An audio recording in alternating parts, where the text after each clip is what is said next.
Baik, dan untuk memulai, saya akan share screen untuk materi pertemuan malam hari ini.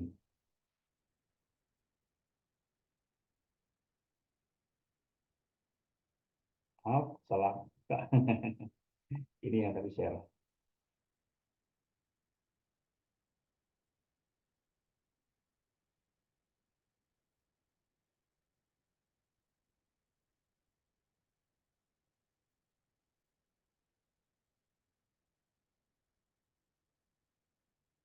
Maaf, malah ke hide.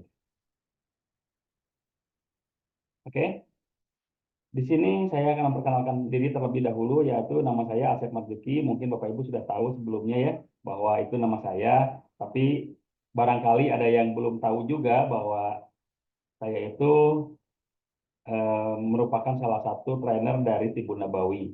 Dan mudah-mudahan apa yang saya sampaikan setiap kali pertemuan bisa menjadi tambahan wawasan bagi Bapak Ibu semuanya.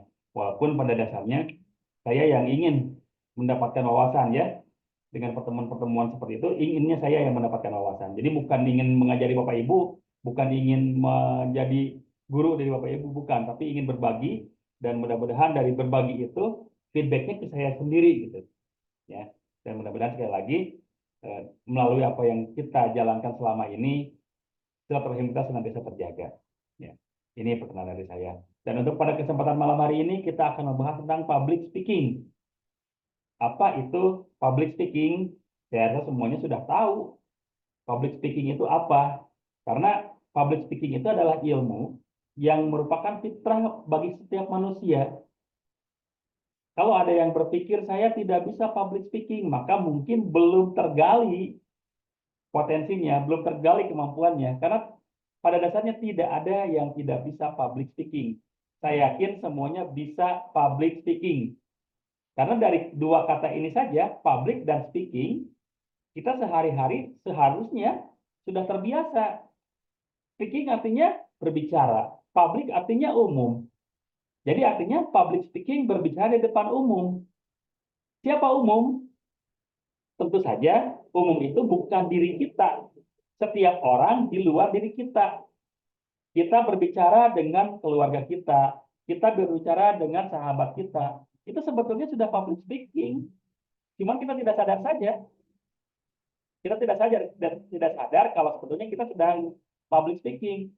Apalagi kalau public speakingnya membahas sesuatu yang memang apa menarik bagi kita gitu. Contohnya kita membahas gosip. Ketika kita membahas gosip, gaya kita public speaking kan luar biasa. Ekspresinya keluar, gesturnya keluar juga. Tahu nggak sih? Nah kan kalau udah ada kata-kata kayak gitu, tahu nggak sih? Siap-siap gibah keluar. Siap-siap gibah berlangsung. Dan ketika gibah dikeluarkan, ekspresi kita, gestur kita tuh benar-benar meyakinkan. Tapi kenapa ketika kita mau berbicara serius, ketika kita mau berbicara yang benar-benar harus dikeluarkan, kadang-kadang itu tidak terjadi. Kenapa? Pasti itu karena adanya kendala. Pasti itu terjadi karena adanya masalah. Nah, sekarang Bapak Ibu silahkan tuliskan di kolom chat, kira-kira kendala Bapak Ibu ketika berbicara di depan umum atau ketika public speaking itu apa? Silahkan tuliskan. Ya. Tuliskan kendala Bapak Ibu ketika harus berbicara di depan umum. Silakan. Nanti saya tunggu ya. Dan nanti harus ada yang mau mencoba public speaking, harus ada yang mau mencoba berbicara. Ya. Sekarang tuliskan aja dulu. Ya. Tuliskan saja dulu apa yang menjadi kendala Bapak Ibu ketika harus berbicara di depan umum. Sebelum kita lanjutkan, silakan tuliskan aja dulu. Oke, sudah ada 6 chat, 7 chat yang masuk ya. Nanti kita bahas.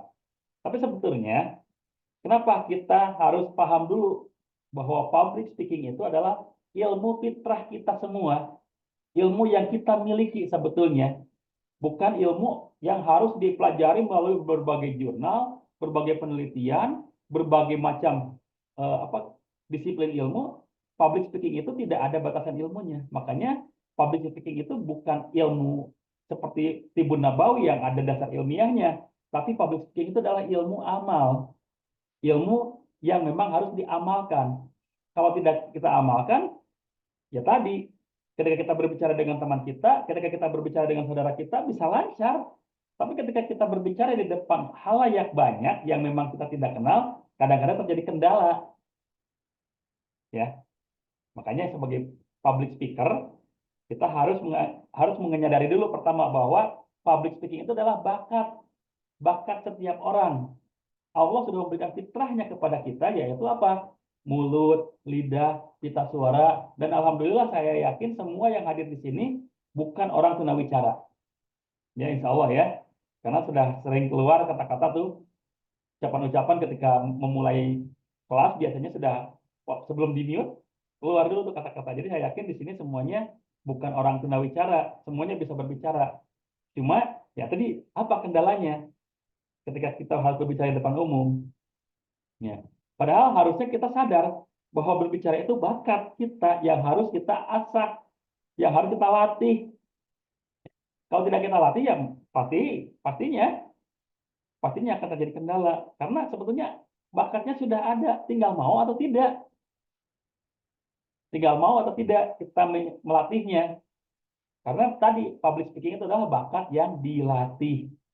Ya, bakat yang dilatih, bukan tiba-tiba simsalabim bisa. Bukan. Ya, tidak ada yang simsalabim bisa. Oke.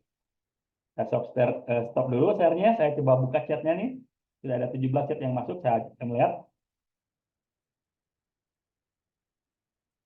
Jawabannya grogi dan ngeblank, tidak pede. Hampir hampir ini ya, hampir klise jawabannya ya. Malu, keringat dingin, malu. Oke, saya catat dulu nih permasalahan Bapak Ibu ketika harus berbicara di depan umum. Ada yang grogi, ada yang ngeblank, kemudian tidak pede, kemudian keringat dingin. Wah, masya Allah. Tiba-tiba demam ya ketika harus berbicara di depan umum, malu juga. Terus apalagi ya? Gampang down, grogi, malu, grogi, hilang semua yang dipikirkan, blank ya tadi ya. Hanya gemetar, tangan mendadak dingin, kurangnya ilmu, pengetahuan. Wah, masya Allah. Tapi kalau sama pasien lancar, tapi kalau di depan umum seperti hilang semua, pada nggak pede, takut dibully jika kekanak-kanakan. Tidak mau bicara apapun dan tidak tahu caranya. Lupa apa yang dikatakan, terutama di tengah alur-alur yang bisa ditata rapi. Takut orang menyimak, takut salah, demam panggung. Oke. Rata-rata klise ya permasalahannya. Sekarang saya akan membuka mikrofonnya. Ya, saya akan membuka mikrofonnya dan saya akan memulai dari yang pertama memberikan jawaban. Pak Slamet Raharjo, coba Pak Slamet Raharjo dibuka mikrofonnya Pak. Oke, Ustaz. Oke, coba Bapak memperkenalkan diri terlebih dahulu, Bu. Nama Bapak siapa, asalnya dari mana, dan sudah berapa lama Bapak terjun ke dunia Tibu Nabawi? Silakan Pak. Bismillahirrahmanirrahim. Assalamualaikum warahmatullahi wabarakatuh. Waalaikumsalam.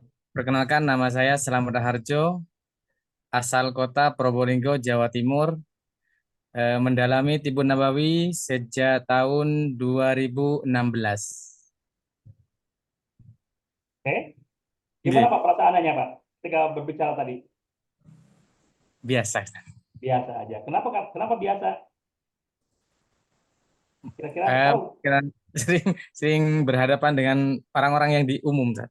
Oh, sudah sering ya. Oke. Oke. Alhamdulillah kalau sudah sering. Tapi pertanyaan saya kenapa Bapak begitu ditanya tanpa persiapan bisa langsung plong keluar gitu? Karena yang disampaikan oleh Pak Slamet Raharjo tadi memang sudah tinggal diucapkan saja nama saya siapa, ya, asal saya dari mana dan menggeluti Ibu Nabawi sejak kapan. Itu kan sudah tinggal keluar. Makanya langsung bisa out gitu. Coba kalau saya suruhnya yang lain, mungkin agak mungkin seperti itu ya. Oke, Oke. Oke, selanjutnya coba saya eh, tadi pertama Pak Slamet Raharjo, Bu Tika tidak pede. Coba Bu Tika, silakan dibuka mikrofonnya Bu. Iya, sudah Ustaz. Oke, silakan Bu Tika perkenalkan dirinya, namanya siapa, asalnya dari mana dan sudah berapa lama mendalami Tibbun Nabawi. Silakan Bu. Assalamualaikum warahmatullahi wabarakatuh. Waalaikumsalam warahmatullahi wabarakatuh. Saya Tika, berasal dari Jombang. Berasal dari Jombang dan sudah baru 1 tahun ini mendalami Timbun Nabawi. Alhamdulillah. Gimana Bu? Waktu ngomong Bu, perasaannya? Kayak gemeter, Ustaz. Gemeter ya. Oke, tapi nggak apa-apa. Tapi bisa kan ya keluar? Iya keluar, cuman gimana ya? Kayak nggak pede gitu loh. Nggak pede. Yang membuat Ibu nggak pede apanya Bu ketika menyampaikan barusan? Gimana ya Ustaz kok? Kayak malu atau gimana gitu loh, kayak nggak pede banget. Yang membuat malunya apa Bu kira-kira Bu? Takut salah atau Nah, oke. susah banget ya ngomongnya. Ya, takut salah ya. Oke, terima kasih Bu. Sekarang satu lagi aja. Satu lagi saja yang saya akan coba ajak bicara. Eh, ini nih kayaknya nih ada yang menarik nih. Dari Bu Emma deh, Bu Emma takut orang lain yang menyimak tidak paham dengan apa yang saya bicarakan. Coba Bu Emma dibuka mikrofonnya Bu. Iya, Oke Bu. Coba pertama Ibu silakan perkenalkan diri dulu, namanya, terus asalnya dari mana dan sudah berapa lama Ibu terjun di Tibbun Nabawi. Silakan Bu. Assalamualaikum warahmatullahi wabarakatuh. Waalaikumsalam warahmatullahi wabarakatuh. Kenalkan, nama saya Ibu Emma Mayasaro, asal dari Bandung Selatan. Sudah mengikuti apa ya? Udah berkecimpung di dunia Timbun Nabawi itu dari 2019. Alhamdulillah. Ya. Oke. Terus tadi kendalanya Ibu Emma itu takut orang lain yang menyimak itu tidak paham. Ketika Ya, menyampaikan apa Bu? ketika menyampaikan tentang bekam, kadang sedikit-sedikit sambil berdakwah itu ya Ustadz. Ya. Terus sedikit-sedikit dari kajian juga kalau tanya jawab itu sambil belajar juga gitu. Mm-mm. Di kajian ada tanya jawab selalu mau jawab gitu. Itu padahal belajar gitu. Ustadz apakah Nah, paham gitu. Ya gitu. Takut oke. banyak nggak ngertinya gitu. Ya. Tapi dari yang Ibu sampaikan barusan, kira-kira saya ngerti nggak apa yang Ibu sampaikan? Ya, insya Allah kurang lebih mengerti. Nah, itu Bu. Di situ kuncinya. Baik ya.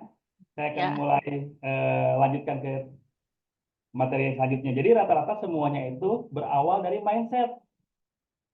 Yang pertama tadi pas selamat raharjo, karena sudah terbiasa dan karena sudah eh, sering berbicara di depan umum, jadi ketika berbicara itu langsung langsung jalan. Tapi ketika saya suruh Butika, langsung karena memang jarang berbicara di depan umum, ada langsung grogi, malu gitu ya.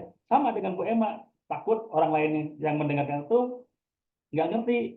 Padahal itu sebetulnya ada di mindset kita, di mental block kita. Itu yang harus kita hilangkan. Nah, jadi insya Allah nanti kita akan bahas caranya seperti apa ya. Kita akan bahas caranya seperti apa. Oke, untuk menjawabnya saya akan share screen lagi supaya ada gambaran. Ya. Oke, selanjutnya permasalahan pertama yang sering dialami oleh para public speaker yaitu grogi. Betul ya? Semuanya tadi hampir hampir semua chat yang masuk itu jawabannya grogi. Padahal untuk mengatasi grogi ada beberapa cara. Ini. Pertama, kita sebagai orang atau umat beragama, pasti untuk segala sesuatu kita minta kepada yang maha kuasa. Di sini tentunya kita meminta kepada Allah. Maka langkah pertama yang harus kita lakukan adalah berdoa. Emang tadi ketika saya bicara, sebelum memulai pembicaraan, saya mengucapkan Rabbi shrah li sadri wa yassir li amri wahlul 'uqdatam min lisani yafqahu qawli. Itu bukan doa. Itu kan doa supaya lisan saya dilancarkan, supaya lisan saya dimudahkan. Dan doa itu silahkan dijadikan sebagai mukadimah atau silahkan dibacakan secara syir. Silahkan dibacakan secara perlahan saja. Jadi itu yang membuat separuh keberanian kita itu timbul ketika kita meyakini bahwa doa ini akan diijabah oleh Allah. Ya, tadi Bu Tika ya, kalau memang awalnya merasa malu, wajar. Emang dikira kayak Helmi Yahya, Tontowi Yahya, atau misalkan presenter-presenter yang lainnya di awalnya nggak grogi. Yakin saya semuanya grogi. Saya pertama kali berbicara di depan umum, Bu, itu harus ke belakang bolak-balik buang air kecil, itu harus sampai 10 kali buang air kecil. Saking tegangnya, saking groginya. Itu sampai 10 kali buang air kecil. Ya. Tapi ketika saya mulai dengan doa, dan saya yakin doa itu akan diijabah oleh Allah, setengah keberanian saya muncul. Bismillah. Gitu kan ya? Kalau kita memulai keberanian, Bismillah, insya Allah bisa. Nah, kalau itu sudah dilapangkan oleh kita, insya Allah. Yang tadinya grogi, minimal setengahnya akan jadi berani. Tambah lagi dengan positive thinking, berpikir positif. Nah, ini juga tadi untuk membantu jawaban dari Bu Emma. Bu, yang hadir di depan Ibu itu bukan orang-orang dalam tanda kutip, bukan orang-orang bodoh. Mereka itu orang-orang pintar. Sekacau apapun gaya bicara kita, kecil kemungkinan mereka tidak paham. Itu saja yang ada di dalam mindset kita. Selama apa yang kita sampaikan memang betul-betul kita kuasai. Saya ketika berbicara tentang bekam, saya meyakini bahwa apa yang saya sampaikan dicerna oleh orang lain. Kenapa? Karena insya Allah saya paham tentang bekam. Tapi kalau saya disuruh berbicara tentang teknik, berbicara tentang mekanik, berbicara tentang elektrik, saya yakin yang asalnya suka dengan gaya bicara saya tentang bekam akan jadi ilfil. Kok jadi gini ngomongnya? Kenapa? Ya karena saya belum terbiasa berbicara tentang itu, tentang materi itu. Tapi kalau berbicara tentang materi yang sudah saya biasa sampaikan, insya Allah semua yang ada di depan saya akan paham. Gitu jawabannya, Bu. Jadi rubah mindsetnya bahwa yang ada di depan saya itu orang-orang pintar yang ketika saya berbicara, insya Allah akan kita simak. Bapak Ibu pernah nggak mendapatkan chat gitu ya? Mendapatkan chat dari siapapun, kata-katanya banyak typonya, banyak salahnya. Pernah nggak? Pernah ya? Tapi Ibu atau Bapak paham nggak ketika membacanya? Paham kan? Kenapa bisa paham? Karena otak kita sudah menyimpan memori tentang kata-kata itu. Ya, otak kita sudah menyimpan memori tentang kata-kata itu. Jadi tidak perlu kita merasa, aduh takut salah, takut salah, takut tidak dipahami. Udah, selama yang kita sampaikan itu memang bidang kita, memang keahlian kita, hakul yakin yang mendengar pun akan Mama kalau buka paham. komen begini ya komen doang ya bisa. Gitu. Jadi positif thinking. Yang ketiga, untuk mengatasi grogi adalah atur nafas. Ketika kita akan naik ke panggung apapun itu, mau jadi MC, mau jadi pemateri, mau jadi narasumber, ya, mau jadi moderator, atur nafasnya. Itu insya Allah bisa membantu merelaksasi diri kita. Ya, itu bisa membantu merelaksasi diri kita. Oke, atur nafasnya dan jangan lupa minum. Makanya di sini sebelum saya memulai minuman udah siap. Saya sudah siap minum karena minum juga bisa memberikan efek positif pada tubuh kita. Ya. Sedih itu biar bisa sekarang ada pemain.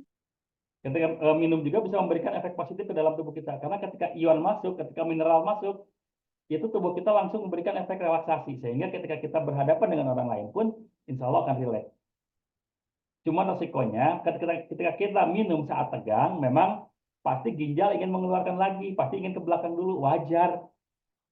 Ya, wajar ketika kita pertama kali tampil di depan umum atau baru awal-awal tampil di depan umum, harus berbicara dan tiba-tiba ingin sering ke belakang, wajar. Lakukan aja. Ya.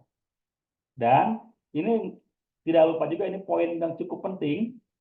Ketika Bapak Ibu akan berbicara di depan umum, coba siapkan mood booster. yang bisa meningkatkan mood ibu. Contohnya, saya senang kalau ketika berbicara ada keluarga saya, ada istri saya, ada anak saya yang melihat. Maka ketika ada acara apapun, saya suka ajak mereka. Mereka menjadi penonton paling depan saya gitu. Anak saya ngeliatin itu senang. Ketika istri saya ngeliatin saya berbicara, saya juga senang. Makanya ketika harus tampil di depan umum memberikan materi, saya tidak jarang gitu ya mengajak mereka untuk datang. Karena ketika saya moodnya bagus, insya Allah penyampaian saya pun akan bagus. Nah silakan Bapak Ibu juga mau apa moodnya gitu. Mungkin saya mah kalau berbicara di depan umum senang kalau sambil pegang alat tulis misalkan. Ya silakan pegang. Saya mah kalau di depan umum berbicara di depan umum senang kalau misalkan diperhatikan oleh pasangan saya. Silakan ajak pasangannya. Pak, kalau ke suaminya atau kalau ke istrinya, Bu, yuk dampingi. Ketika didampingi, ketika di depan kita ada orang yang benar-benar bisa menaikkan mood kita, insya Allah yang tadinya grogi, yang tadinya takut salah, itu hilang. Ya, maka harus punya mood booster. Silahkan, apa saja bentuk mood boosternya, setiap orang itu beda-beda. Kalau saya tadi, saya suka kalau dilihat oleh keluarga saya ketika berbicara. Kalau Bapak Ibu misalkan, justru saya tidak suka dilihat oleh keluarga saya, ya udah, jangan ajak keluarganya, tapi ajak siapa yang bisa membuat mood booster Bapak Ibu, atau gunakan apa yang bisa membuat mood booster Bapak Ibu. Saya kalau berbicara di depan umum lebih suka menggunakan pakaian hitam. Contohnya seperti itu. Saya kalau berbicara di depan umum lebih suka menggunakan pakaian hitam. Kenapa? Karena seolah-olah wajah saya terlihat lebih cerah gitu. Jadi kontras sama bajunya gitu. Boleh. Tapi kalau saya lebih suka kalau misalkan berbicara di depan umum menggunakan kerudung yang berwarna mencolok gitu. Jadi saya lebih pede, nggak apa-apa.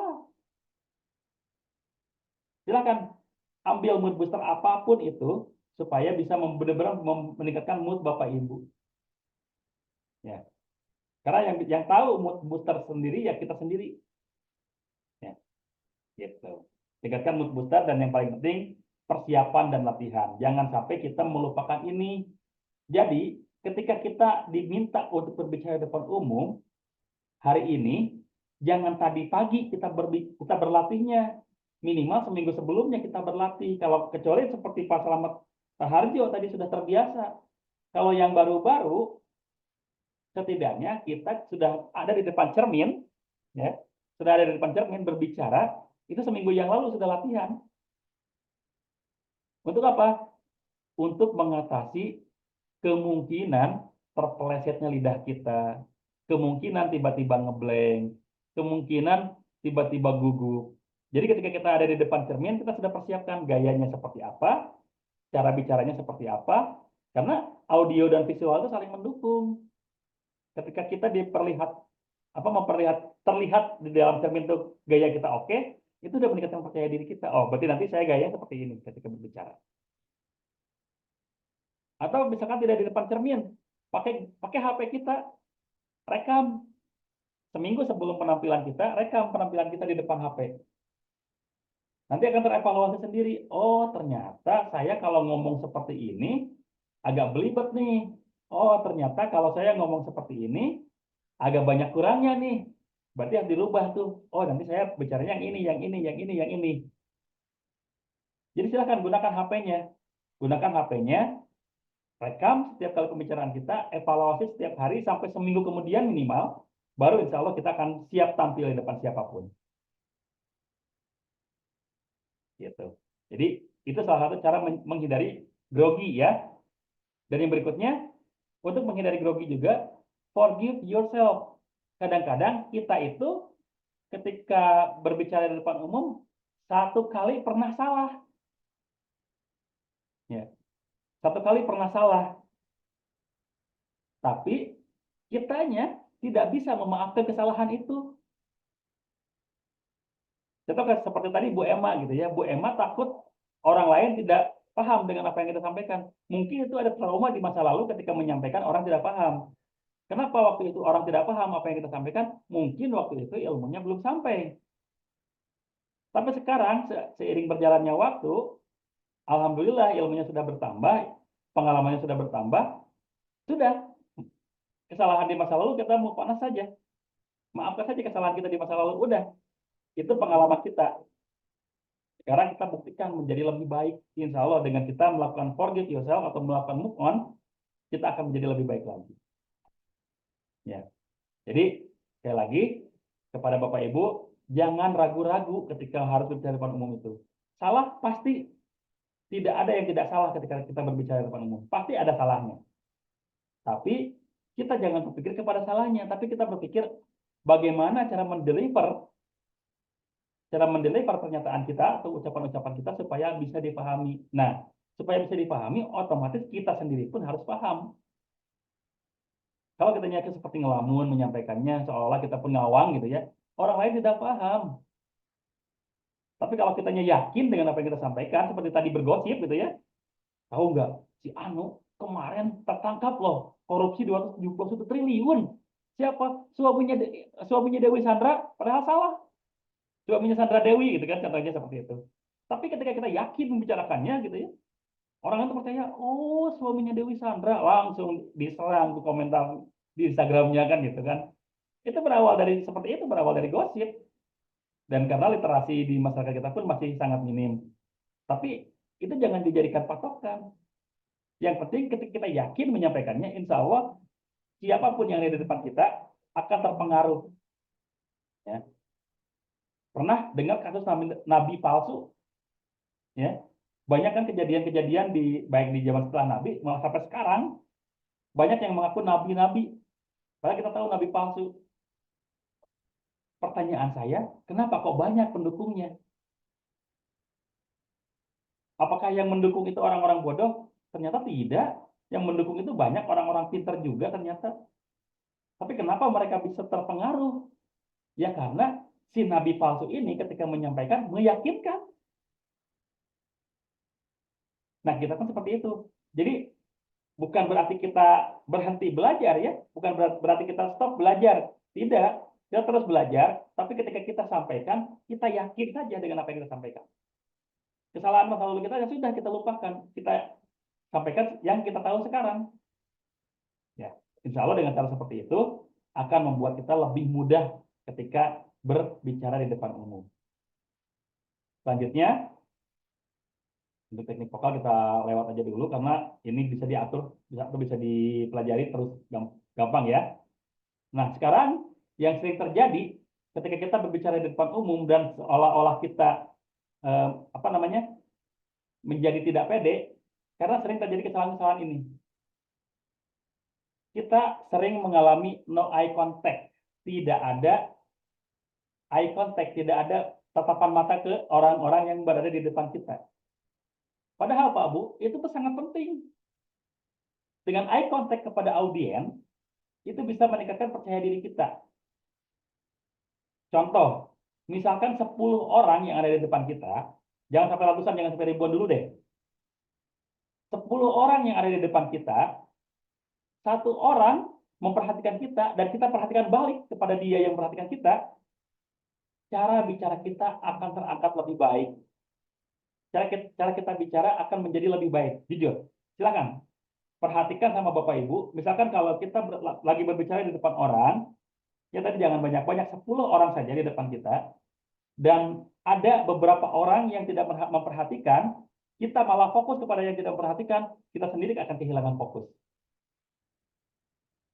Tapi ketika kita di hadapan 10 orang, ada 1 atau 2 orang saja yang memperhatikan kita dengan serius, dan kita pun berikan perhatian balik kepada dia yang memperhatikan itu, yakin kita akan bisa menjelaskan lebih detail, kita akan bisa menjelaskan lebih baik. Karena apa? Kita pun merasa antusias. Nah, jadi eye contact itu penting. Untuk apa? Untuk meningkatkan antusiasme kita, untuk meningkatkan kepercayaan diri kita. Supaya apa? Supaya kita jangan sampai terfokus kepada yang tidak memperhatikan kita. Yang tidak memperhatikan kita asalnya, tapi ketika kita menyampaikannya dengan penuh semangat, penuh antusias kepada yang memperhatikan kita, dia pun akhirnya tertarik. Wah, bagus ya. Asalnya mungkin tidak memperhatikan kita, cuek aja ketika kita ngomong, cuek, mereka ngobrol sendiri, bikin majelis sendiri, ya tidak memperhatikan kita. Kitanya nggak fokus ke mereka dulu, fokus ke yang memperhatikan kita dulu. Itu akan membantu insya Allah. Silakan deh Bapak Ibu coba. Di antara semua yang hadir, cari 1 atau 2 orang saja, lebih banyak lebih bagus, yang memperhatikan kita secara fokus. Nah, kita fokuskan ke mereka. Insya Allah ketika kita melihat mereka mangguk-mangguk, Bu ya, contohnya tadi Bu Emma ya, melihat mereka mangguk-mangguk ketika kita sedang menyampaikan sesuatu, itu PD kita meningkat. Ya, PD kita meningkat. Insya Allah PD kita meningkat.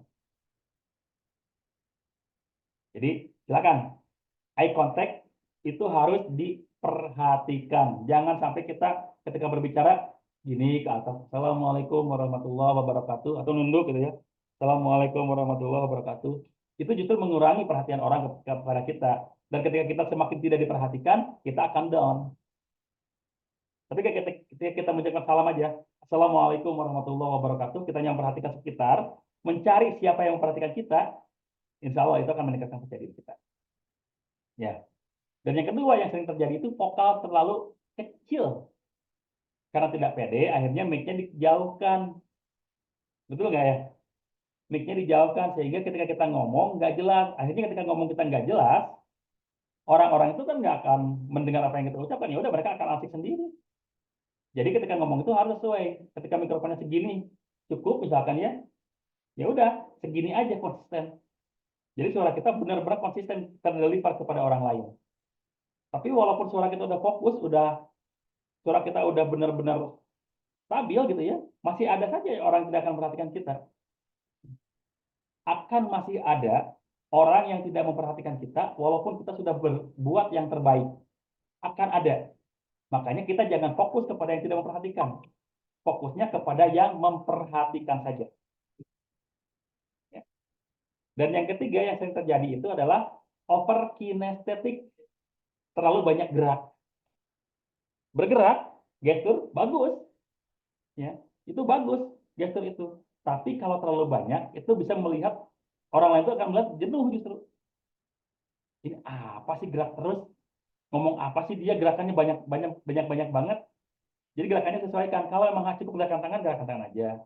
Kalau harus dengan loncatan, misalkan merdeka, Allahu Akbar, misalkan seperti itu, ya itu dibantu juga dengan seperti itu. Tapi ketika berbicara yang khusus, berbicara yang harusnya pelan, ya udah, kita jangan terlalu over kinestetik, jangan terlalu banyak gerakan. Ya. Jadi sesuaikan saja gestur dengan yang harus disampaikan. Jangan terlalu berlebihan. Kepala ketika mengucapkan jangan terlalu berlebihan. Itu cukup. Atau misalkan dengan tangan, jangan terlalu berlebihan. Itu cukup seperti itu. Tapi jangan juga, kalau ini over ya, jangan juga kurang kinestetiknya, jangan sampai tidak ada gerakan sama sekali. No gestur, jangan sampai seperti itu. Assalamualaikum warahmatullahi wabarakatuh. Alhamdulillah Bapak Ibu yang dirahmati oleh Allah. Pada kesempatan malam hari ini, kita semua berkumpul di sini, bersilaturahim, tanpa gerakan sama sekali. Kira-kira gimana yang ngelihat? Jenuh. Pasti jenuh.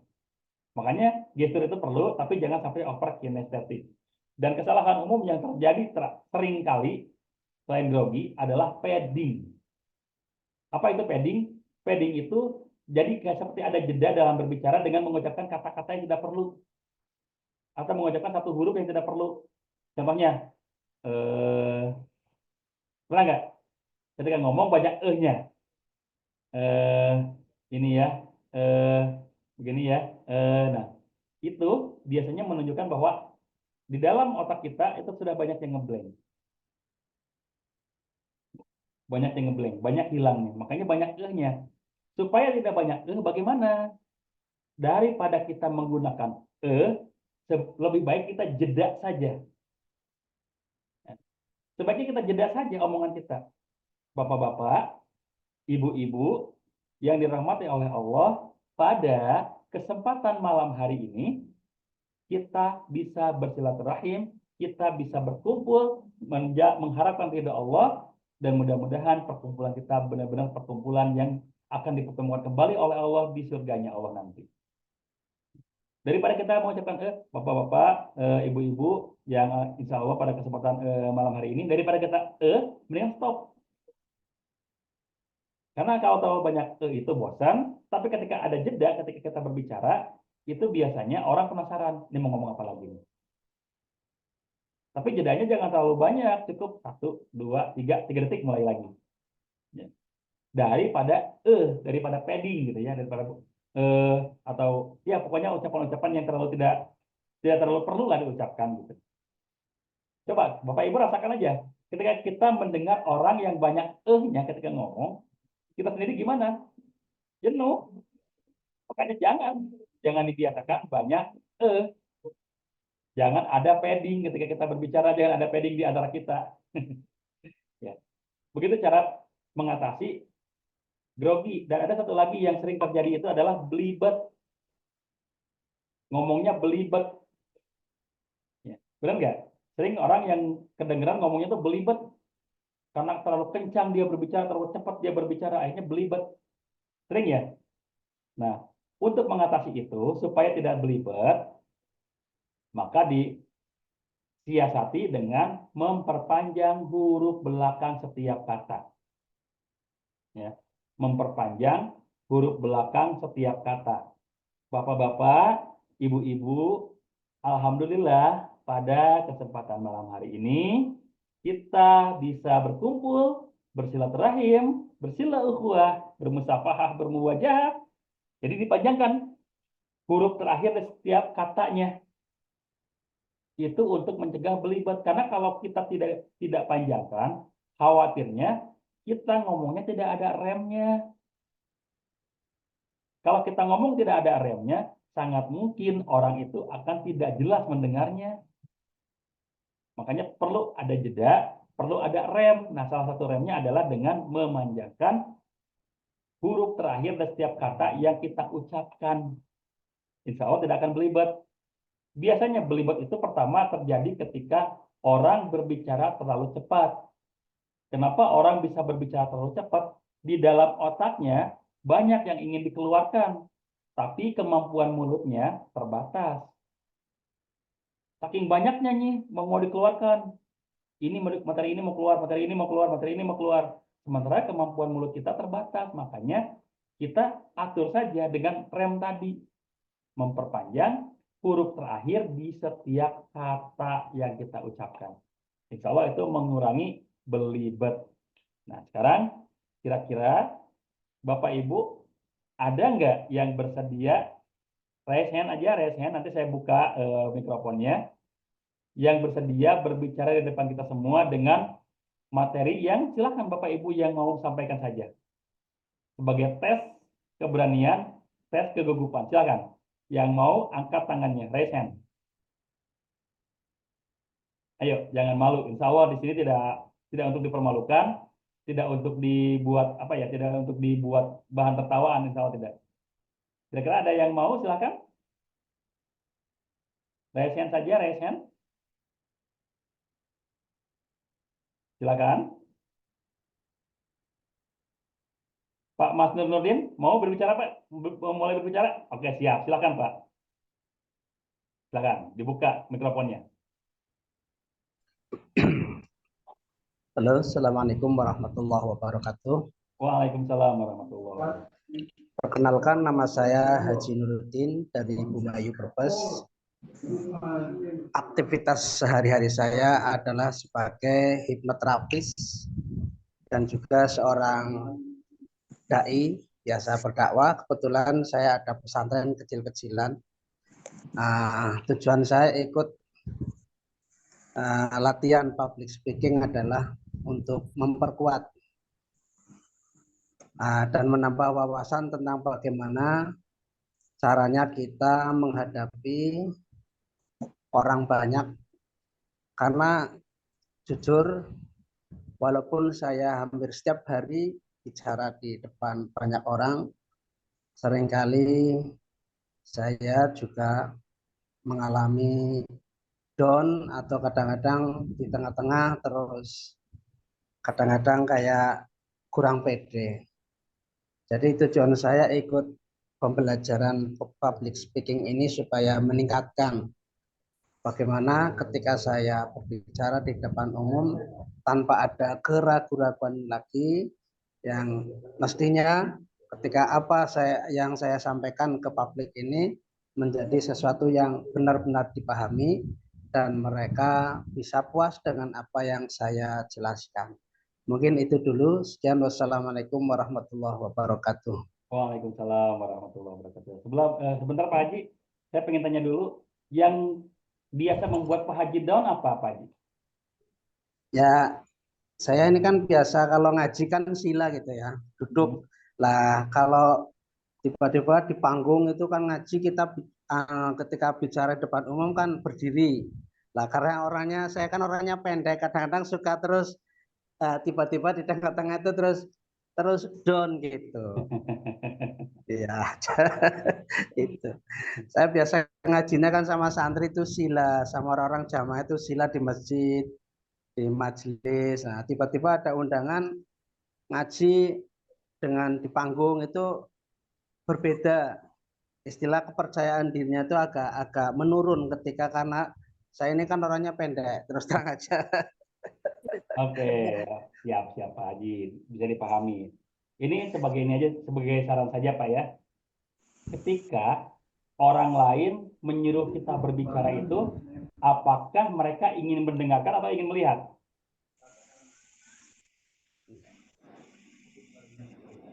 Ya ingin mendengarkan sebetulnya sih. Itu betul. Ketika orang meminta kita untuk berbicara itu, mereka bukan ingin melihat kita, tapi mereka ingin mendengar apa yang kita ucapkan. Nah, jadi terkait masalah fisik, nomor sekian Pak. Yang penting kita Betul. Yang penting kita sudah hadir dengan misalkan dress code-nya yang tepat, misalkan disuruh pakai baju hijau, misalkan seluruh jemaah hadirnya pakai baju hijau, kita pun pakai baju hijau, insya Allah itu sudah good, bagus, sesuai dengan dress code. Atau misalkan ya disesuaikan ketika kita menjadi dai tadi ya berdakwah, ya kita menyesuaikan mungkin dengan pakaian koko, pakai kopiah gitu kan, pakai peci gitu. Itu menyesuaikan. Jadi ketika penampilan kita sudah sesuai, insya Allah itu tidak akan membuat kita down. Karena tadi satu yang meminta kita berbicara itu bukan ingin melihat kita, karena kita itu bukan penampil secara visual, tapi kita itu didengarkan. Gitu. Ya, insya Allah.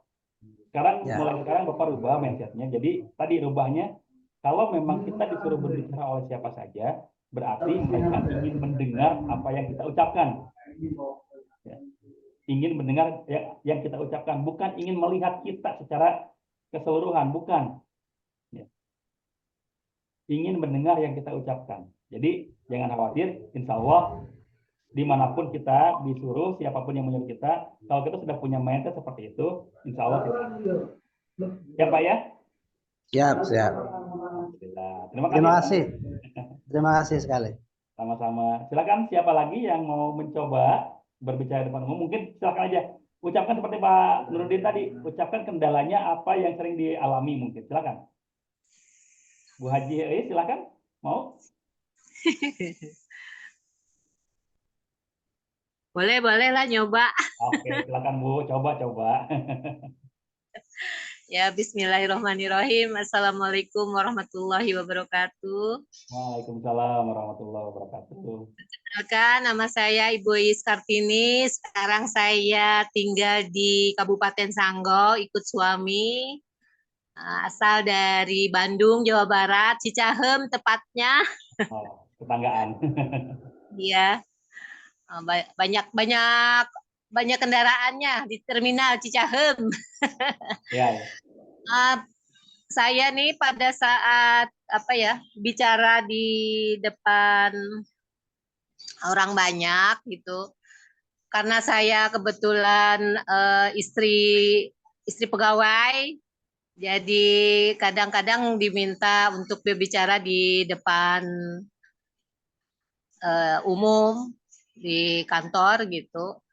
Ya kendalanya sama dengan Bapak Haji siapa tadi itu, karena nggak biasa kan ya Ustadz, jadi suka itu tadi kan udah ada nya tuh. Aku grogi gitu. Jadi gimana ya kiat-kiatnya supaya kita bisa santai, rileks gitu kan untuk berbicara di depan tuh dan menyampaikan tuh tepat gitu, tidak berbelit-belit. Jadi gimana ya Ustadz? Oke.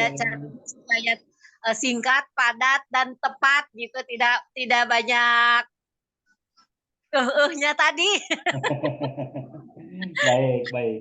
Assalamualaikum warahmatullahi wabarakatuh. Waalaikumsalam warahmatullahi wabarakatuh. Terima kasih Bu Haja. Jadi tadi kendalanya sering grogi dan sering takut melebar kemana-mana gitu ya. Jadi pengennya itu tepat gitu ya yang disampaikan itu. Dan tadi sering banyak nya. Nah, banyak nya ini Bu wajar kalau sekarang sih. Soalnya tidak ada persiapan kan. Saya yakin di momen pelatihan ini tidak ada gambaran bahwa akan disuruh berbicara. Betul nggak Bu? Betul.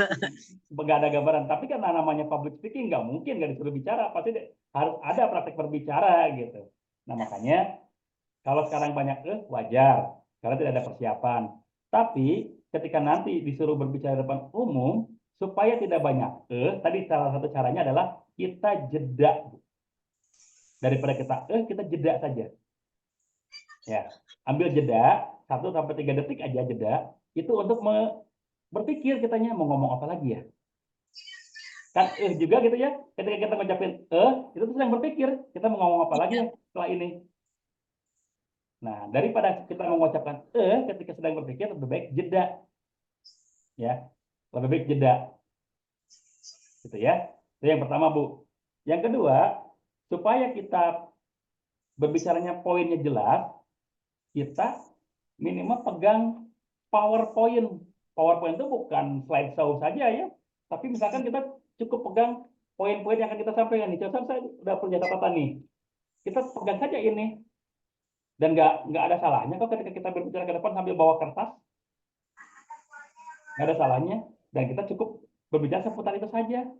Mau melebar kemana-mana, tapi kembali ke situ nantinya insya Allah orang akan paham. Oh, itu poinnya di situ. Kenapa? Karena orang, Bu ya, orang menangkap apa yang kita ucapkan itu tidak lebih dari 30%. Kita bicara 2 jam, full, misalkan. Full bicara 2 jam, tapi orang itu yang akan menangkap paling cuma 1/3 dari apa yang kita ucapkan saja. Yang hanya berkesan saja bagi mereka. Makanya coba ambil, kalau mau tepat ya, kalau mau berbicara itu tepat, punya satu gagasan yang pas gitu. Ketika kita mau berbicara, kita tulis saja yang mau kita ucapkan apa saja, yang mau kita bicarakan poinnya apa. Itu saja poinnya. Mau 1, 2, 3, misalkan poinnya itu saja. Nah, silakan kembangkan dari semua itu. Kembangkannya mau dari basisnya pengalaman, dari basisnya bercanda, bertanya dulu dari pengalaman orang lain, itu silakan. Yang penting poinnya di situ. Nanti orang itu akan kuat memahami bahwa oh, yang Ibu Haji sampaikan itu adalah ini gitu. Jadi nggak apa-apa Bu, bawa kertas saja ke depan. Kertas catatan kita yang mau kita bicarakan. Itu salah satu cara mensiasati kalau takutnya kita perlu melebar kemana-mana. Ya Bu? Ya. Oke, alhamdulillah. Nah, di sini ada chat yang masuk pertanyaan. Dari Bu Siti Nur Cahyani, mana Bu Siti? Coba buka mikrofonnya, Bu. Iya, Pak Ustadz. Oke, silakan pertanyaannya apa, Bu? Perkenalkan dulu Ibu dari mana, terus namanya siapa, dari mana, dan sudah berapa lama terjun ke Tribun Nabawi? Baru pertanyaannya. Ya, perkenalkan nama saya Siti Nur Cahyani. Ya, dari mana Ibu? Sragen, dekatnya Solo. Terus, Nah, Ibu sudah yang berapa lama jadi Bu ke Tribun Nabawi, Bu? Iya, saya sejak 2017. Itu loh Pak Ustadz, saya tuh sudah mempersiapkan mau bicara tirik-tirik secara rinci gitu, tapi kadang-kadang tuh suka lupa. Ini tadi aja baru sedikit lupa, mau ngucapin salam lupa. Ya itu saja Pak Ustadz, itu kok tiba-tiba lupa gitu gimana ya? Terima kasih. Oke. Ya, Bu Siti, memang itu penyakit yang wajar dialami setiap orang, Bu. Bukan cuma lupa loh, orang lain tuh sampai ngeblank, udah tampil di panggung, blank mau ngomong apa, hilang. Wajar sih Bu. Soalnya memori kita yang sudah kita persiapkan itu ketika naik ke panggung, ketika berhadapan dengan orang lain, 50%-nya hilang. Itu secara keilmuan ya. 50%-nya hilang. Ya. Bahkan ada yang lebih, sampai 70%, 80%-nya hilang. Makanya tadi tipsnya sama dengan Bu Haji Ais. Ambil Ibu ketika mau bicara supaya lebih detail, supaya lebih tertata gitu. Tulis saja beberapa poin yang mau kita sampaikan. Bawa catatan kecil itu ketika kita akan berbicara di depan umum. Jadi ketika kita membaca itu tidak akan lupa lagi. Oh iya, saya mau ngomong ini. Tinggal dikembang-kembangin aja.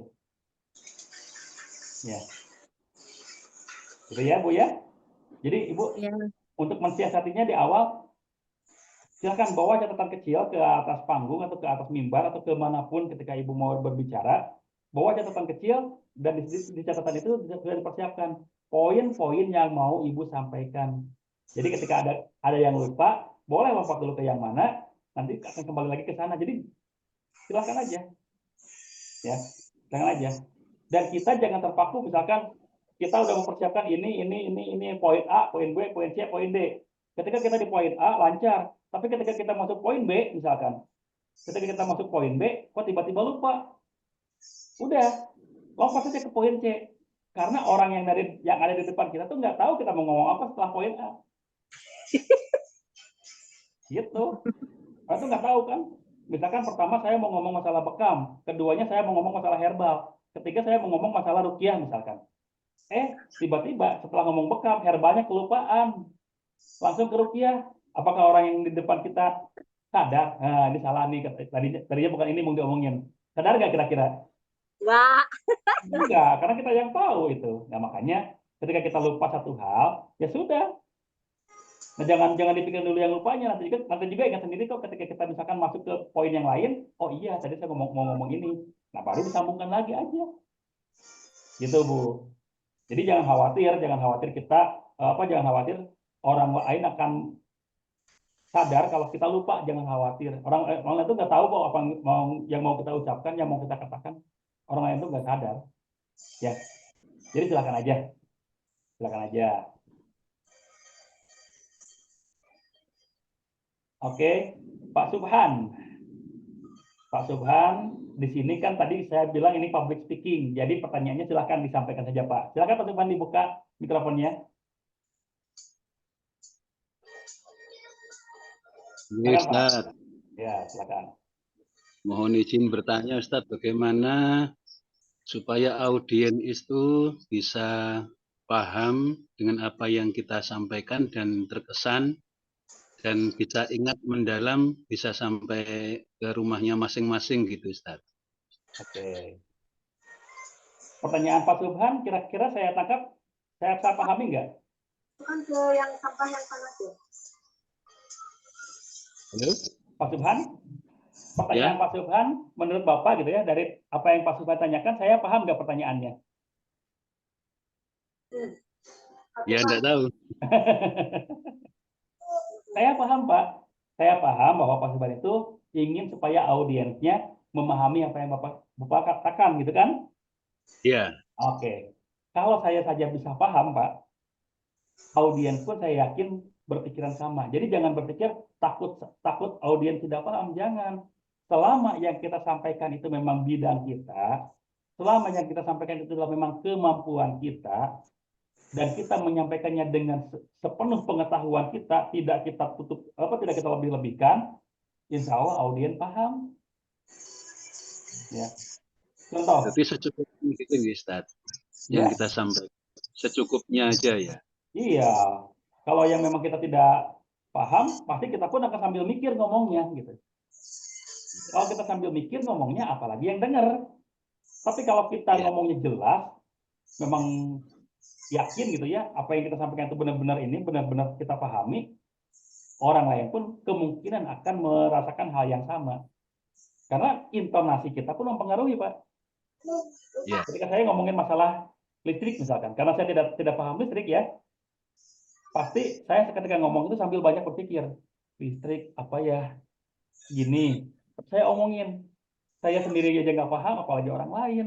Tapi ketika saya disuruh ngomong tentang bekam, karena sudah lama terjun ke dunia bekam, yakin bahwa bekam itu saya kuasai, saya sampaikan itu, orang lain paham. Makanya supaya orang lain paham, itu silahkan Bapak sampaikan saja yang memang dikuasai. Cukup segitu saja. Ya, cukup seperti itu saja. Tidak perlu berlebihan. Insya Allah dipahami. Terus yang kedua, bagaimana supaya audiens itu terbawa sampai ke rumahnya apa yang kita sampaikan? Kita mungkin bisa bikin sesuatu yang bisa diingat oleh audiens. Bisa dengan jokes ya, guyonan, bisa dengan pantun, bisa dengan quotes ya. Quotes itu kata-kata yang memang kata-kata mutiara lah gitu ya. Bisa dengan seperti itu. Dan cukup itu aja yang ditekankan, Pak. Contohnya kita ingin menyampaikan tentang bekam adalah metode sunnah. Ya, ingin menyampaikan itu. Bekam adalah metode sunnah. Tapi kitanya pasti banyak yang disampaikan kan? Bukan cuma satu kata itu saja. Nah, ketika kita menyampaikan bahwa bekam adalah metode sunnah, penekanannya harus tegas, harus kuat, boleh ditambah dengan jokes, dengan apa? Kata-kata yang bisa menghibur, bisa menghidupkan suasana, boleh ditambah dengan pantun misalkan, silakan. Tapi minimal punya 1 poin atau 2 poin yang kita perkuat dalam penyampaiannya. Insya Allah itu akan terbawa ke rumah. Dan ketika itu terbawa ke rumah, memori-memori yang lainnya yang Bapak ucapkan, insya Allah sebagian ada yang masuk juga. Karena kalau untuk semuanya tersampaikan dan semuanya terremain di dalam otak itu nggak mungkin. Tidak mungkin semuanya teringat. Saya ngomong dari tadi, saya yakin Pak Subhan tidak merangkap semuanya, tapi ada poin-poin yang bisa Bapak tangkap. Nah, ketika poin itu tertangkap, itu sudah dikatakan berhasil. Iya, betul kan. Gitu. Buah pepaya, buah mangga, itu mengajak rujak, Bu. Itu Bu Siti itu ngajak pantun, buah pepaya, buah mangga, insya Allah kita ngerujak ya. Oke. Syukran, terima kasih, jazakallah khair. Ya, insya Allah. Semangat dan kita perkuat lagi materi yang kita miliki supaya kita bisa menyampaikan dengan tegas gitu, dengan kuat. Oke. Terima kasih Pak Subhan. Barangkali dari yang lain ada yang mau menyampaikan lagi, mungkin kendalanya apa, supaya kita bisa sama-sama mendiskusikannya. Silakan yang lainnya mungkin. Jangan, boleh open mic, dibuka mikrofonnya. Ayo. Ini public speaking, berbicara di depan umum. Jadi tidak chat saja. Ya, harus berani berbicara karena salah satu kunci dalam public speaking itu adalah berani dulu. Ya. Harus berani dulu. Materinya bagus nih di dalam otak kita, tapi kita tidak punya keberanian untuk menyampaikannya, itu percuma. Dan ingat, di dalam Islam itu ada satu kewajiban, sampaikanlah walaupun hanya 1 ayat. Ya, sampaikanlah walaupun hanya 1 ayat. Jadi kalaupun kita pengetahuannya terbatas, ya sudah kita sampaikan yang kita ketahui. Karena orang itu tidak mungkin mengetahui segala hal. Orang tidak mungkin mengetahui segala hal. Tapi tidak mungkin juga orang tidak tahu segala hal. Pasti ada yang dia ketahui. Nah itulah yang jadi poin penting yang bisa kita sampaikan. Tidak semua orang bisa seperti Ustadz Adi Hidayat, tidak. Bahkan seperti Ustadz Adi Hidayat itu mungkin hanya sepersekian orang yang memiliki kemampuan itu, gitu. Tapi saya yakin semua orang punya kemampuan lebih. Ya, saya yakin semua orang punya kemampuan lebih. Makanya jangan ragu untuk memberikan silakan menyampaikan dengan apa yang kita ketahui saja, kita pahami saja. Ya, oh tadi Bu Tika ada majikan katanya tanggung ya sampai mencatat. Oke, silakan nggak apa-apa. Tapi yang lain silakan, barangkali ada yang mau tadi ya menyampaikan kendalanya apa, silakan. Kita diskusikan sama-sama di sini. Silakan. Ada yang lain yang mau menyampaikan? Oh, silakan Pak Agus, Pak Andi Agus Salib, silakan Pak. Dibuka mikrofonnya Pak. Bismillahirrahmanirrahim. Assalamualaikum warahmatullahi wabarakatuh. Waalaikumsalam warahmatullahi wabarakatuh. Silakan. Ya, perkenalkan nama saya Andi Agus Salim dari Bulukumba, Sulawesi Selatan. Ya, alhamdulillah, Ustaz. Saya ini sering cerita di tampil depan umum. Tapi yang kadang jadi permasalahan tuh gini.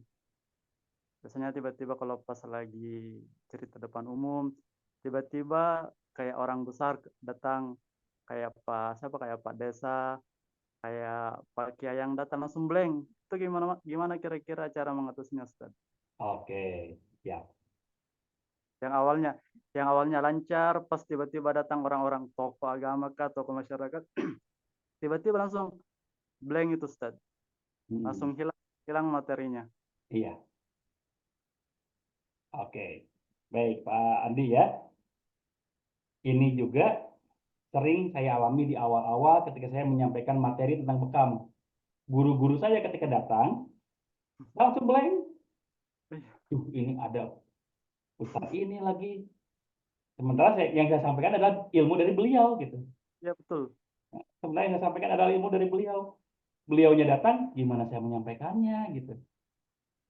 Tapi tadi kita rubah mindsetnya, Pak. Mereka datang ke tempat kita itu bukan ingin menjelekan kita, bukan ingin mendebat kita, bukan ingin menertawakan kita. Mereka itu ingin mendengar apa yang kita sampaikan. Walaupun memang secara, mohon maaf ya, secara kasta kita di bawah mereka, tapi tidak menutup kemungkinan secara keilmuan mereka memang butuh apa yang kita sampaikan. Contoh ketika tadi, saya belajar bekam dari, misalkan dari Prof. Rahmat gitu ya, dari Ustadz Rahmat Bekam. Mungkin sebagian sudah pernah tahu ya. Saya belajar dari Ustadz Rahmat. Ya. Ketika saya menyampaikan materi, Ustadz Rahmatnya datang. Kira-kira saya akan blank atau tidak? Awal-awal blank, tapi ketika saya tahu bahwa Ustadz Rahmat itu ingin mendengarkan cara saya menyampaikan, ingin mendengarkan apa yang saya sampaikan, saya merasa pede. Oh, guru saya sendiri pun ingin mendengar apa yang saya sampaikan, apalagi yang lain. Nah, justru kita rubah mindsetnya, Pak. Oh, ada orang-orang besar datang nih. Orang besar saja mau mendengarkan apa yang saya sampaikan, apalagi yang lain. Betul. Ya, di sini saya dari segi mungkin dari segi keilmuan, dari segi materi, di antara semua yang hadir di sini, mungkin banyak yang jauh dibanding saya gitu. Cuma saya yakin Bapak Ibu mengapa mau hadir ke room ini ingin mendengar apa yang saya sampaikan. Walaupun mungkin yang saya sampaikan sudah dipahami oleh Bapak Ibu semuanya. Yang saya sampaikan itu sudah ngelompok Pak di pikiran Bapak Ibu semuanya.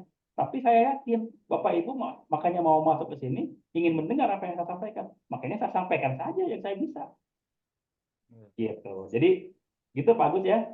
Memang saya juga di awal-awal seperti itu, tapi alhamdulillah setelah saya tahu ilmunya bahwa itu dirubah gitu mindsetnya. Mereka datang itu bukan mau mendebat kita. Mereka datang itu bukan mau mengajak kita beradu argumen. Karena memang bukan momentumnya gitu. Mereka datang justru karena ingin mendengar apa yang kita ucapkan. Jadi udah itu kita jadikan bahan untuk meningkatkan kepercayaan diri kita. Mereka saja mau mendengarkan apa yang saya ucapkan, apalagi yang lain. Gitu saja, Pak. Oh, Udah ya, Pak Andi ya? Ya. Kira-kira siap nggak merubah mindsetnya tuh? Insya Allah siap. Insya Allah. Mulai sekarang rubah mindsetnya. Siapapun yang datang, yang penting ketika kita sedang berbicara di depan umum, mereka itu ingin mendengar kita. Betul. Oke, gitu ya. Ya, Pak.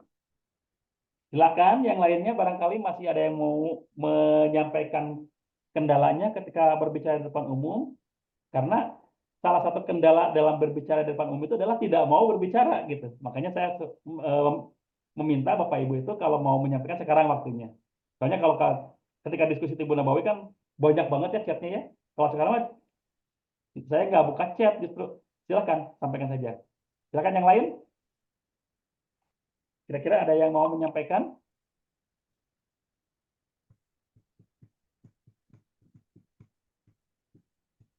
Oke. Kalau tidak ada saya share.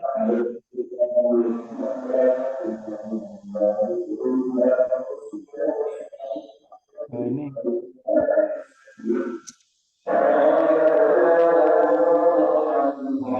suara masuk ya. Suara masuk itu jadi nggak nyaman. Kadang-kadang juga suka sekolah boro-boro mau pantun. Kalau mau ngasih materi insya Allah lancar, yang dadakan suruh ngisi atau bicara di depan umum itu yang bikin ngeblank harus ada catatan dadakan. Nah iya Bu, tetap. Jadi ketika kita disuruh berbicara kan tidak langsung harus saat itu gitu. Pasti ada jeda lah minimal 3 sampai 5 menit gitu yang kita minta waktu. Ya minimal untuk membuat catatan kecil. Saya juga gitu kok Bu. Saya juga gitu. Jadi tidak jarang karena mereka tahu saya praktisi Timbun Nabawi, tiba-tiba di dalam satu majelis, ya saya persilakan Pak Asep untuk menyampaikan materi Timbun Nabawi. Padahal saya persiapan datang ke situ, saya niatnya mau jadi jamaah, mau jadi mustami, disuruh menyampaikan, gini Pak, saya mau minta waktu dulu sebentar ya. Saya catat aja sedikit nih, kira-kira yang mau saya sampaikan apa. Sesuaikan dengan waktunya. Oh, misalkan cuma dikasih waktu 15 menit, udah 2 poin saja yang saya catat. Itu saja yang saya sampaikan. Gitu ya. Gitu Bu. Jadi jangan sampai khawatir lah. Insya Allah kita diberikan kemudahan oleh Allah, diberikan fasilitas oleh Allah berupa mulut, lidah, pita suara. Itu memang tujuannya untuk memberikan kebaikan kepada orang lain. Jadi ketika itu kita gunakan sebaik-baiknya, insya Allah tidak menutup kemungkinan menjadi ladang amal bagi kita. Walaupun mulutmu harimaumu, lidahmu harimaumu, iya. Tapi kalau memang diam itu emas, maka berbicara kebaikan adalah berlian. Ya. Makanya terus perdalam ilmu kita, sampaikan apa yang kita kuasai, insya Allah itu akan menjadi poin penting yang bisa mengangkat mengangkat derajat kita, dan mudah-mudahan derajat kita itu diangkat oleh Allah sehingga kita bisa masuk surganya Allah melalui apa yang kita ucapkan. Gitu. Ya. Jadi menyimak sambil iktikaf, oke, silakan. Semoga yang sedang iktikaf Allah berikan kemudahan, Allah berikan kekhusyuan, dan sambil iktikaf sambil menyaksikan atau menyimak acara ini pun mudah-mudahan menjadi ladang amal, ladang ibadah bagi kita semuanya. Amin ya Allah. Amin. Ya, berbicara kebaikan adalah berlian. Itu yang saya sering kutip dari guru-guru saya. Dulu saya malu untuk berbicara, Pak. Jujur, saya itu malu untuk berbicara. Tapi ketika saya mendengarkan itu, sampaikanlah walaupun 1 ayat, mulai pede. Dia memang emas, tapi berbicara kebaikan adalah berlian. Saya lebih pede lagi. Ya, insya Allah dengan cara seperti itu, Allah akan mengangkat derajat kita. Oke, silakan. Barangkali ada yang lain yang mau menyampaikan kendalanya. Kalau tidak, saya izin share sedikit lagi ya. Ada beberapa yang mau saya share sedikit lagi nih. Oke. Ini tadi ya kesalahan-kesalahan umum ketika kita sedang public speaking. Ada lagi kesalahan yang berikutnya, yaitu kita terkadang antara look dan audionya tidak seimbang. Ya. Look itu bukan berarti tadi seperti Pak Haji ya, Pak Haji Nurudin itu looknya karena saya pendek jadi saya nggak pede, bukan seperti itu Pak. Look itu yang penting terlihat sesuai dengan yang seharusnya. Kalau memang acaranya resmi ya kita berpakaian resmi. Kalau acaranya semi formal ya kita berpakaian pun santai saja, casual mungkin nggak apa-apa. Itu yang membuat look kita menjadi lebih menarik. Karena sesuai, ya sesuai. Atau kalau mau punya ciri khas sekalian. Kayak Agim kan, Agim ciri khasnya dengan apa? Udeng-udeng ya, kalau kita udeng-udeng. Atau misalkan kayak ciri khasnya yang lain gitu ya, ciri khasnya Ustaz Abdul Somad, ciri khasnya Ustaz Adi Hidayat, itu kan punya ciri khas masing-masing. Itu bisa menambah poin juga bagi kita. Oh, kalau yang berbicara seperti itu berarti Ustaz A, kalau yang berbicara seperti itu berarti Ustaz B gitu. Kayak Ustaz Hanan Ataki kan pakai kupluk gitu ya, itu pun jadi ciri khas sebetulnya. Bukan berarti tidak menghargai momen, tapi mungkin itu menjadi ciri khasnya supaya lebih mudah diingat. Oh ini Ustaz Hanan Ataki seperti ini, oh Ustaz Effendi seperti ini, gitu ya. Jadi look dan audio itu disesuaikan. Nah kalau menyesuaikan look tadi ya tampilan kita itu sesuaikan dengan tema yang memang kita saat itu sedang akan dibahas. Kalau kita akan membahas tentang bekam, tidak mungkin kita berpenampilan seperti orang yang tidak tahu bekam. Contohnya tiba-tiba datang sambil ngerokok, ya itu kan seolah-olah kita melanggar prinsip kita. Kita mau berbicara tentang kesehatan, tapi kita sendiri tidak menjaga kesehatan. Makanya Kalau kita mau berbicara tentang Tibbun Nabawi, maka sebelum tampil, walaupun kita perokok asalnya ya, minimal sebelum kita menyampaikan, hindari dulu rokok.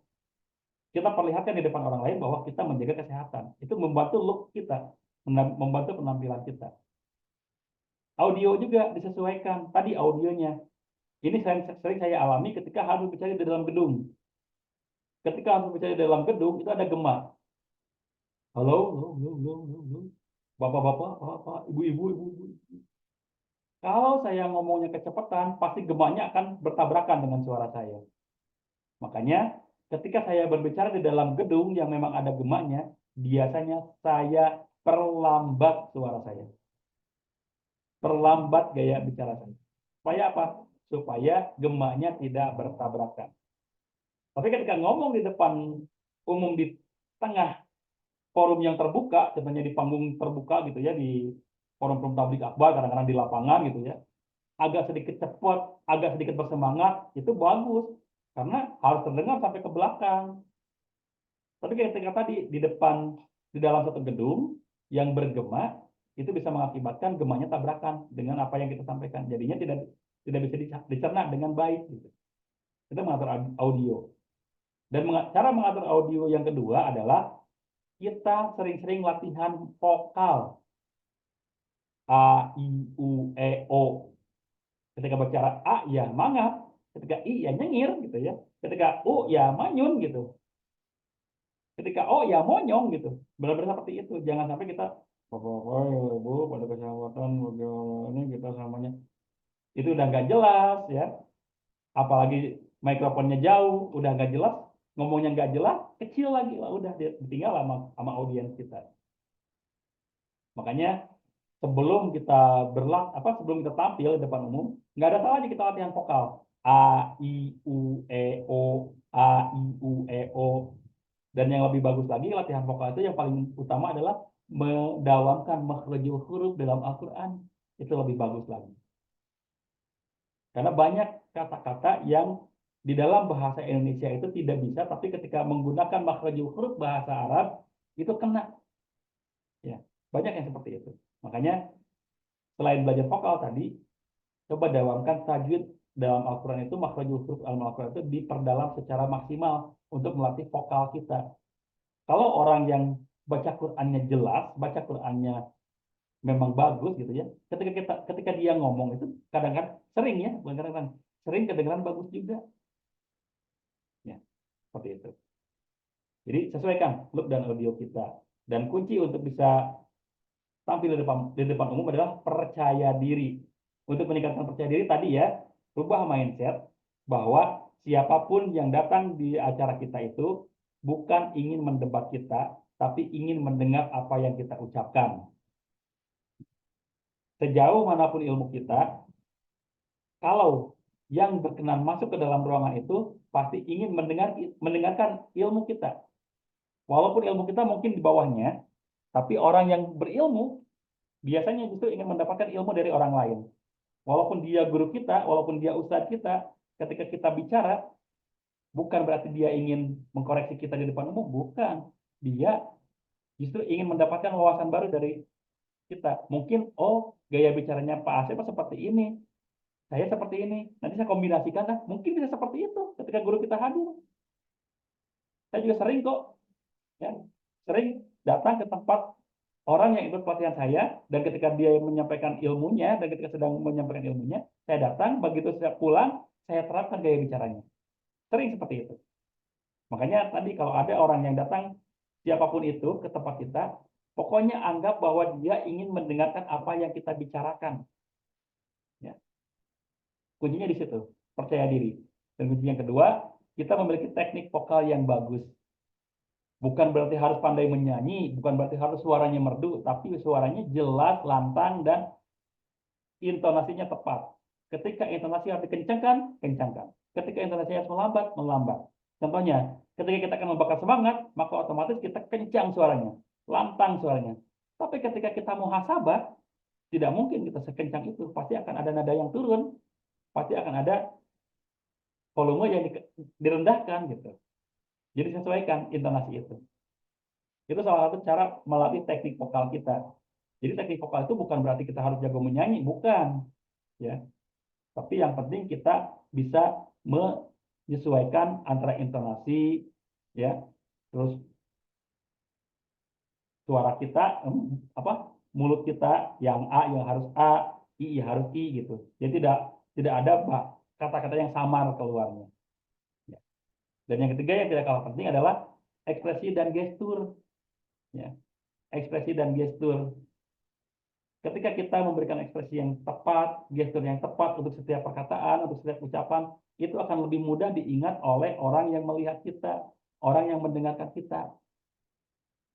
Ya. Jadi harus disesuaikan ekspresinya. Tidak mungkin ketika kita menyampaikan sesuatu yang membahagiakan, kita tidak senyum. Tidak mungkin. Harus dengan senyum. Karena ketika kita memberikan sensasi bahagia itu, kita sendiri pun harus terlihat bahagia. Atau tadi memberikan jokes, memberikan lawakan, kita pun senyum gitu.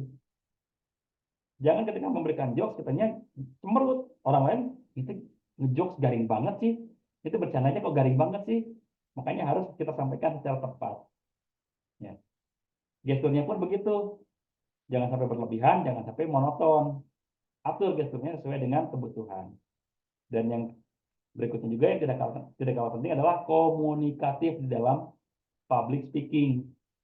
Seperti tadi kan saya bertanya kepada Bapak Ibu, itu bagian dari komunikatif. Kalau saya bicara sendirian, saya yakin Bapak Ibu jenuh. Tapi ketika ada komunikasi dengan Bapak Ibu semuanya, insya Allah yang tadinya jenuh pun bangkit lagi. Oh, ternyata ada pertanyaan dari Bapak ini. Oh, ternyata ada pertanyaan dari Ibu ini.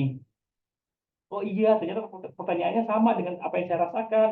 Oh iya, pertanyaannya ternyata sama dengan apa yang saya alami gitu. Itu bisa menjadi alat untuk berkomunikasi dengan yang lain. Makanya tadi cari 1 atau 2 orang yang memang ketika kita berbicara itu dia antusias. Ya. Dia antusias dengan apa yang kita sampaikan. Mana lagi ini? Ya, dia antusias dengan apa yang kita sampaikan. Nah, ketika dia antusias dengan apa yang kita sampaikan, otomatis kita pun akan lebih antusias menyampaikannya. Jadi cari orang yang eye contact-nya bagus dengan kita. Ketika kita menyampaikan itu dia mangguk, dia seolah setuju, kita fokus aja ke dia dulu. Kalau kita fokus ke yang lain, ke yang tidak fokus, kecil kemungkinan kita akan bisa meningkatkan kualitas pembicaraan kita. Jadi tadi cara komunikatif itu seperti itu. Atau untuk memulai pembicaraan, untuk memulai public speaking, kita boleh mengambil 3 cara komunikatif.